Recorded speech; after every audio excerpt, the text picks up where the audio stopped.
Tom Hartman invited Brian Fisher on his radio show.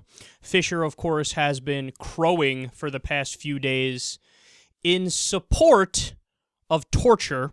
So Hartman decided to have him on. Hartman, of course, is a progressive radio host, and he hands him his ass.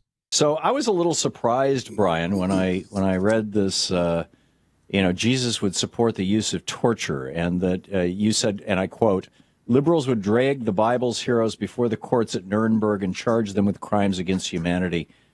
I don't understand how Dick Cheney could be a hero of the Bible, and I don't. And when I ask myself the question, who would Jesus torture, the answer comes back pretty clearly, no one. I remember him stopping Peter after Peter cut off the ear of the soldier in Gethsemane just before the crucifixion.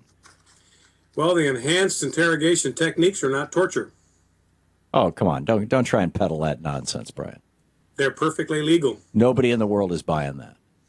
Tom, Nobody if you don't the like world. the law, contact your congressman and change the law. They're perfectly legal. No, they're not. These are crimes against humanity. These are crimes. Putting somebody in a cell, pouring water on them, turning down the temperature, and letting them die is a crime. If you were to do that in a time of peace, you would be right. In a time of war, you would be wrong. No, I'm sorry. We executed Japanese soldiers. We executed them after World War II for waterboarding our soldiers.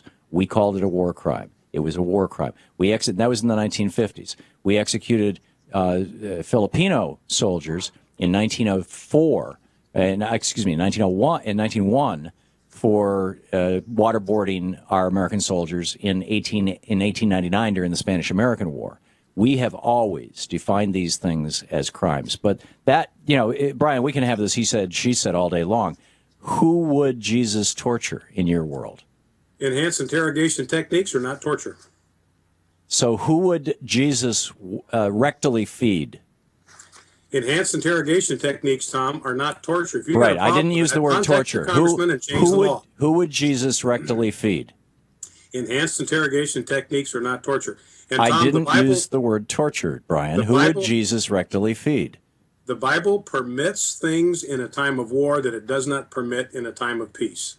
So who would Jesus rectally feed? Enhanced interrogation techniques are not torture. Oh, it's just embarrassing. Brian Fisher can't handle it, man. Dude, you're out of your league. Go home, play a fucking computer game or some shit. What are you doing, man? You're wasting your time. You're making yourself look stupid because you are stupid. I mean, come on. Are you serious? What are you, giving a deposition or some shit? Enhanced interrogation techniques are not torture. That's actually not what I asked you. I said, who would Jesus rectally feed? I'm not using the word torture. You are. I'm asking, who would Jesus rectally feed? Enhanced interrogation techniques are not torture. The guy he's dense, man. It's so obvious that he's working backwards from the idea that whatever we do is okay. So we tortured, it's okay by definition because we are the good guys.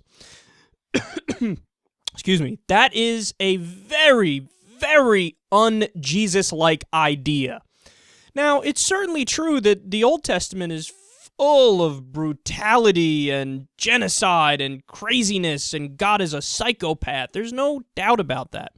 But, Bri, if you want to do a little exercise with me, I'll be more than happy to do so. If you want to look through the New Testament, you pick all the parts that advocate for torture or advocate for violence, and I will pick all the parts that advocate for peace and turning the other cheek and loving your enemy. Who do you think is going to win? In the New Testament, the peaceniks win in the New Testament by far. But what Brian Fisher is doing is ignore that part because that doesn't suit my argument right now. So Jesus actually was a hell of a lot like Dick Cheney. Yeah, I'm sure, buddy. Jesus would have been campaigning for George W. Bush's presidency if he was around at the time. I know. Jesus also hates the idea of universal health care. He hates the idea of social safety nets to help the poor. He was pro-Vietnam. We know that. He's fine with those over 1 million civilians dying and 58,000 U.S. soldiers dying. I mean, this is the picture of Jesus that Brian Fisher wants you to see.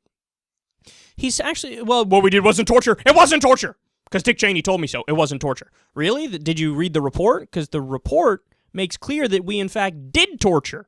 We did waterboarding. Okay, that's torture. Like Tom says, we put to death Japanese soldiers when they did that to our soldiers in World War II. Sleep deprivation for up to 180 hours. By no definition is that not torture. Of course that's torture.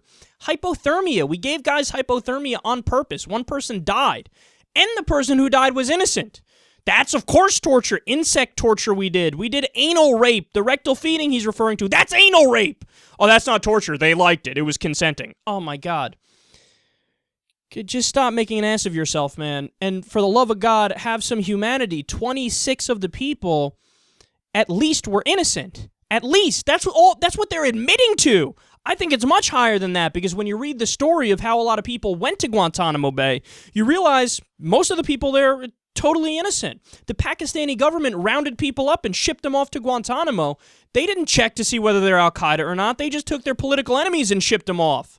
We have evidence of that. Murat Kurnaz is just one example. The guy was a German citizen. He was in Pakistan. He got rounded up and shipped out. He's like, "What? I didn't. This is insanity. I'm a German citizen. This is crazy. I didn't do anything." He was tortured. Everything, man.